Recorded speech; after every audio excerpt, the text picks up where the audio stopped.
My brother announced his engagement at my father's retirement party, and my mother cried happy tears while I stood in the corner, holding a glass of white wine, wondering if anyone had noticed I'd just gotten home from 6 months in Afghanistan. They hadn't. That was 3 years before everything fell apart. Before the FBI showed up at my brother's rehearsal dinner in their dark blue jackets with gold letters on the back. Before my mother stopped speaking to me for 4 months. Before I understood that the silence I'd grown up in wasn't peace. It was the sound of a family that had already decided who mattered and who didn't. My name is Lila. I'm a federal prosecutor with the Department of Justice. And I was the daughter nobody thought would amount to anything. Let me back up. My brother. I'll call him by what he always was to me, which was simply my brother, the golden one, the chosen one, the one my mother lit up for, had always been the sun our family orbited. Not because he was particularly brilliant. He was charming, which is different. He could walk into a room and make everyone feel like the most interesting person alive for about 11 minutes. After that, if you were watching closely, you'd see his eyes start to drift, looking for the next person to shine at. I watched closely. I'd been watching closely my whole life, which is probably why I ended up doing what I do. Growing up in Chesterfield, Virginia, our family was what I describe as comfortably aspirational. My father worked in commercial real estate development.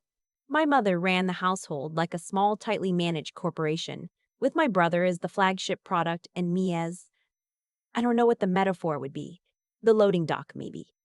Functional, but not something you put on the brochure. My brother was 2 years older. Varsity lacrosse. Student council. The kind of teenager who got standing ovations at award ceremonies while our mother dabbed her eyes in the third row. I was the one who got straight A's and was told I needed to come out of my shell more. I ran track. I read obsessively. I got a full scholarship to the University of Virginia, which my mother mentioned to her friends approximately once and then moved on to discussing my brother's acceptance to a smaller, less selective school that had a well-regarded business program and, more importantly, a lacrosse team. I went to UVA, then I went to law school at Georgetown.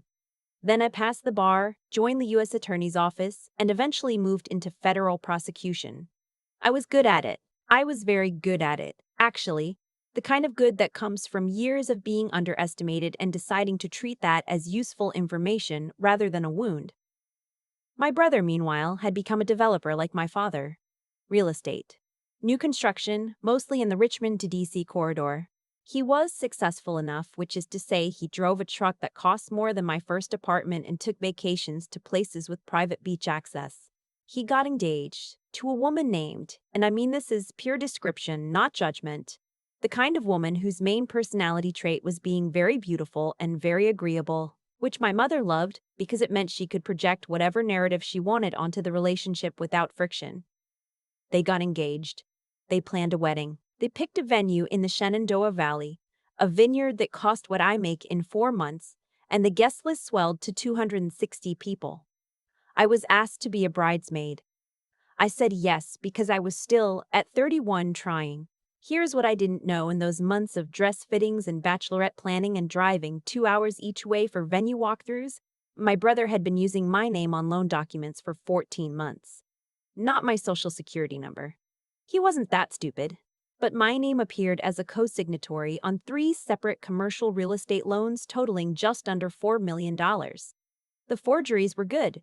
Not perfect, but good. Good enough to fool 3 different regional lenders who were more interested in the deal metrics than in verifying signatures with the precision of a forensic document examiner. I had no idea.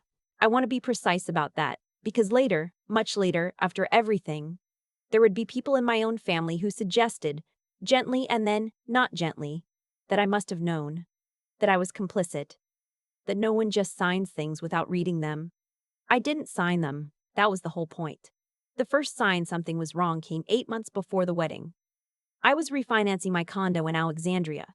A pretty routine transaction, modest property, the kind of thing that should have been boring paperwork. And my mortgage broker called me with a question in her voice that I recognized immediately as the professional version of, I don't want to be the one to tell you this. There are some liens here, she said. On your credit profile, commercial properties, 3 of them. Do these look familiar to you? I wrote down the addresses she gave me. None of them were mine. I drove home that night and I sat at my kitchen table for a long time. I'm not someone who panics. I've stood in front of federal judges and made arguments with a confidence I had to build from scratch, and I don't fall apart under pressure. But that night, looking at 3 addresses I'd never seen, attached to $4 million I'd never borrowed, I felt something I hadn't felt since I was about 9 years old, watching my parents cheer at my brother's game, while I sat in the grass waiting for someone to notice I'd finished a 5K that morning. I felt the specific cold of being alone in something large. I didn't call my mother. I didn't call my brother. I called the only person I trusted completely, which was my colleague and closest friend. I'd known her since law school, and I said, I need to think through something with you. Something that might be what I think it is, and I'm hoping you'll tell me I'm wrong. She listened for 40 minutes.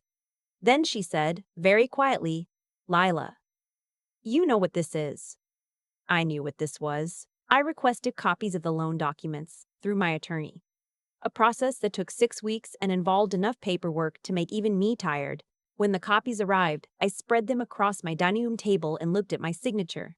Or rather, the signature that was supposed to be mine, on a set of forms I had never seen, for a loan I had never applied for, on a property in Culper County I had never visited. The signature wasn't bad. Whoever had practiced it had spent real time on the loops and the way the L in my last name tended to extend slightly below the baseline. But the pressure was wrong. And there was something in the spacing between letters that I recognized immediately as the tell of a person trying to control a hand that wasn't doing what they wanted. I had been signing my name for 31 years. I knew it wasn't mine. I hired a forensic document examiner. I retained a civil attorney separate from my colleague, someone who specialized in financial fraud, because I needed a wall between my professional life and whatever this was about to become. I said nothing to my family. I went to 2 more dress fittings. I drove to Shenandoah for the menu tasting, and I sat next to my future sister-in-law and said the chicken was excellent. The forensic report came back 6 weeks before the wedding. The signatures were forgeries. The examiner was categorical. And when my attorney subpoenaed the originating paperwork from 2 of the 3 lenders, a pattern emerged in the document handling that pointed, clearly and without much ambiguity, to someone with access to my personal information. My legal name, my former address in Richmond, my father's name, which appeared as a secondary reference on one of the older loan applications. My attorney said the words I had been waiting for and dreading in equal measure. We need to report this. I know, I said. This is going to be a federal matter. I know. Do you know who did this? I looked out the window of his office. It was October. The trees along King Street had gone gold, and the light had that particular slant that makes everything look like a memory. Before it's finished happening, I have a very strong idea, I said. I want to be honest about the next part, because I've thought about it many times since, and I'm not entirely proud of the way I handled it emotionally, even if I'm proud of the way I handled it professionally. I kept going to wedding events. I kept showing up. I helped address invitations one Sunday afternoon in my mother's dining room, while my brother sat across the table talking about the honeymoon they'd booked in the Maldives. And my mother asked me, twice, whether I'd finally started dating anyone, because you work too hard, Lila. Men find that intimidating. I smiled. I addressed envelopes. I said the Maldives sounded wonderful. And every night I went home and reviewed the documents my attorney was assembling and thought about the version of myself that would have just walked away. Absorbed it. Let it go to protect the family's reputation. The version my mother was still hoping I was. Somewhere under all that ambition. That version of me had been gone for a long time. I wasn't sure she'd ever really existed. 4 weeks before the wedding, the case was referred to the FBI's Financial Crimes Unit in Richmond.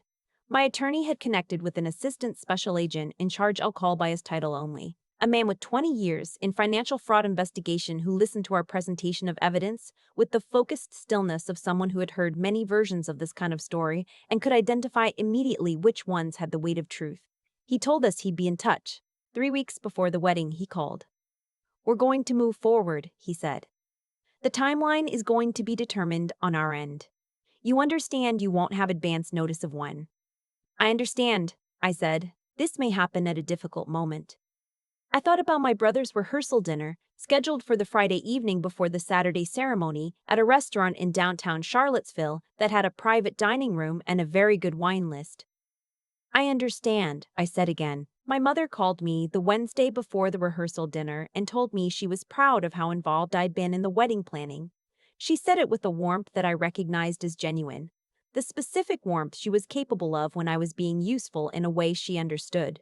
"You're going to be so beautiful in that dress," she said. "Thanks, Mom. Your brother is so happy. I want you to be happy for him." "I am happy for him," I said, which was, at that point, the most technically accurate thing I had said to my mother in 3 months. The rehearsal dinner was beautiful, genuinely. The private room had exposed brick and candlelight and the kind of floral arrangements that make you think the designer had a very specific Pinterest board and an unlimited budget. There were 60 people, mostly family and close friends. The wine was excellent. My soon-to-be sister-in-law looked luminous in a pale blue dress and laughed easily at everything. And I thought, not for the first time, that she was probably a good person who had the misfortune of being about to legally connect herself to my family. I gave a toast. I had written it carefully. It was warm without being dishonest, which required more skill than most toasts do, and people laughed in the right places. And there were some appreciative sounds when I ended it with something about love being the one investment that pays forward rather than back. My brother hugged me afterward. He smelled like the same cologne he'd worn since he was 23. "You're a good sister," he said. I didn't say anything. The agents came in at 8:47 p.m. There were 4 of them, in the blue jackets, and they came in with the particular energy of people who have done this many times and have learned to be efficient about it. There was a moment, maybe 3 seconds, where the room didn't understand what was happening. 60 people holding wine glasses, looking at the door.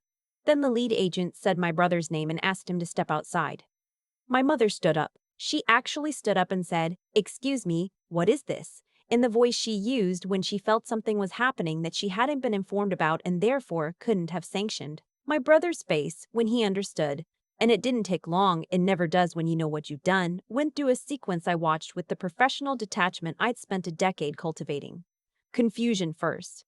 Then a very fast calculation. Then something that in another person I might have called fear, but in him looked more like the recognition that the room he built around himself had run out of exits. He looked at me. I had wondered for weeks what that moment would feel like. It felt like finishing a race. Not triumphant, not sad, just the particular clarity of a thing being complete. One of the agents spoke to him quietly, and they moved toward the door. Another agent spoke briefly to the room, apologized for the disruption, and said that anyone with questions could contact the field office. Someone at the back said, "Oh my God," in a tone that suggested they were going to be dining out on this story for years. My mother was still standing. She looked at me, and I watched her understand. It's a specific look. The moment when someone realizes they have fundamentally misread a situation that has been unfolding in front of them for a long time. I had seen it in courtrooms. I had seen it on defendants who thought the evidence wasn't there. I'd not expected to see it on my mother's face in a candlelit restaurant in Charlottesville. But then again, I had not expected a lot of things about this night. "Did you?" she started. "He forged my signature," I said, "on $4 million in commercial loans. I found out 8 months ago." The room was very quiet. "You could have told me," she said. Her voice had gone small in a way I hadn't heard since my grandmother died. "I reported a federal crime," I said. There wasn't a version of that conversation that ended with a family meeting and a handshake. I sat down. I finished my wine. My soon-to-be, now no longer, sister-in-law was crying, which was the correct human response to the situation, and 2 of her friends had materialized on either side of her doing the thing that good friends do. I hoped she had a lot of those. The weeks that followed were not quiet. I want to be honest about that too. My mother called me 14 times in the first week and I answered 3 of those calls, during which she cycled through a progression that I recognized from my work: denial, bargaining, a specific variety of misplaced anger that looked like asking me why I hadn't handled it differently, as though there were a version of identity fraud and financial crime that could be handled quietly, within the family, with no federal involvement and no consequences. There wasn't. My brother was charged with 3 counts of loan fraud and 2 counts of identity theft. His attorney negotiated, as they always do. The process took 8 months from the rehearsal dinner. In the end, he entered a guilty plea and received a sentence that included 18 months in federal prison, 3 years of probation, and restitution obligations that I was told by my civil attorney would follow him for the better part of a decade. The liens on my credit were removed. The forensic documentation was clear. My credit profile was restored in full. My mortgage refinance, the one that had started this whole unraveling, went due 4 months after the sentencing. I went to the sentencing hearing. I sat 3 rows back. I'd submitted a victim impact statement, which is a document I wrote very carefully over 2 separate evenings with a glass of bourbon and no attempts to soften it. I said what the fraud had done to my credit and my financial standing. I said what 8 months of parallel tracking a criminal investigation while attending bridal showers and signing wedding cards had cost me in terms of things that don't show up on a credit report. I did not say anything about what it felt like to be the daughter who wasn't chosen, because that wasn't what the document was for, and also because I had spent a long time deciding that story didn't own me anymore. My mother attended the sentencing too. She sat on the other side of the room. Afterward, in the parking lot, she walked over to me. She looked smaller than I remembered, which happens sometimes when you've been seeing someone through old eyes for a long time and then circumstance forces you to look directly. "I'm sorry," she said. I waited to feel something. Relief, maybe, or the old need for her approval rising up the way it always had. I felt something, but it wasn't either of those things exactly. It was more like the feeling of setting down something you've been carrying for so long you stopped noticing the weight. "I know," I said. "I should have." She stopped. Started again. "I should have paid more attention to who you were becoming instead of waiting for you to become what I expected." That was the most honest thing my mother had ever said to me.